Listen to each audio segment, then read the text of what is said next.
Operation Sindoor విజయవంతమైన సందర్భంగా పెద్దపల్లి జిల్లా కేంద్రంలోని తిరంగా ర్యాలీ నిర్వహించారు. పట్టణంలోని జూనియర్ కాలేజ్ ప్రాంగణం నుండి ప్రారంభమైన ర్యాలీ పెద్దపల్లి పట్టణంలోని పలు వీధుల గుండా కొనసాగింది. బీజేపీ జిల్లా అధ్యక్షులు సంజీవ్ రెడ్డి ఆధ్వర్యంలో కొనసాగిన ఈ ర్యాలీలో జిల్లాలోని అన్ని వర్గాల ప్రజలు పెద్ద ఎత్తున పాల్గొన్నారు. ఈ ర్యాలీలో యుద్ధంలోని పాల్గొన్న స్థానిక యువకుడు ఆరిఫ్ ఉద్దీన్ ప్రత్యేక ఆకర్షణగా నిలిచారు. ఈ సందర్భంగా పోలీసులు ఎలాంటి అవాంఛనీయ సంఘటనలు జరగకుండా ప్రత్యేక బందోబస్తు ఏర్పాటు చేశారు.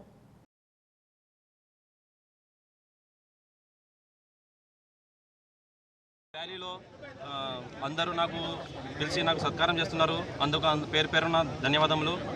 నేను 2003లో ఆర్మీలో పోయిన 20 సంవత్సరాల తర్వాత నాకు ఈ అవకాశం దక్కింది. చిన్న చిన్న ఆపరేషన్లు చేసుకుంటా వెళ్ళాను.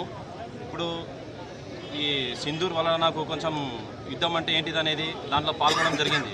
యుద్ధం ఏంటి అని తెలిసిపోయింది నాకు.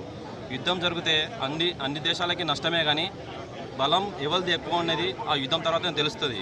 మా బలం చూసిన తర్వాతనే పాకిస్తాన్ 1 అడుగు 2 అడుగులు వెనక్కి తీసుకోవడం జరిగింది. మా బలం చూసిన తర్వాతనే పాకిస్తాన్ వాళ్ళు వెనుక తిరిగారు. నాకు ఇది గర్వకారణం. ఎందుకంటే మా భారతదేశంలో ఎంత బలం ఉందని వాళ్ళకి ఇప్పుడు తెలిసింది. ఇంతకుముందు వాళ్ళు చిన్న చిన్న ప్రతిసారి మాకు నష్టపరిచేది వాళ్ళు. మనమందరము ఇండియన్ పౌరులందరూ కూడా మన ఆర్మీతోని మన సపోర్ట్గా ఉండాలని మన జవాన్లందరూ కూడా మనకు కంట్రీ కొరకు ప్రౌడ్ చేశారు. అందులో ఈరోజు స్పెషల్గా మన పెద్దపల్లి నుంచి ఆరిఫ్ గారు ఈ పల్గాం వారిలో అంటే సింధూర్లో పాల్గొనడం మన పెద్దపల్లికి ప్రత్యేకము.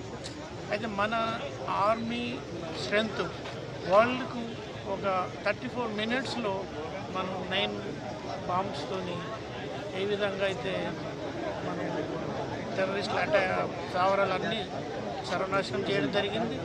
దీంతో మన స్ట్రెంగ్త్ ఆర్మీ స్ట్రెంగ్త్ ప్రపంచానికి, పాకిస్తాన్కు, చైనాకు ప్రతి ఒక్కరికి మనం మన స్ట్రెంగ్త్ చూపించగలిగాము.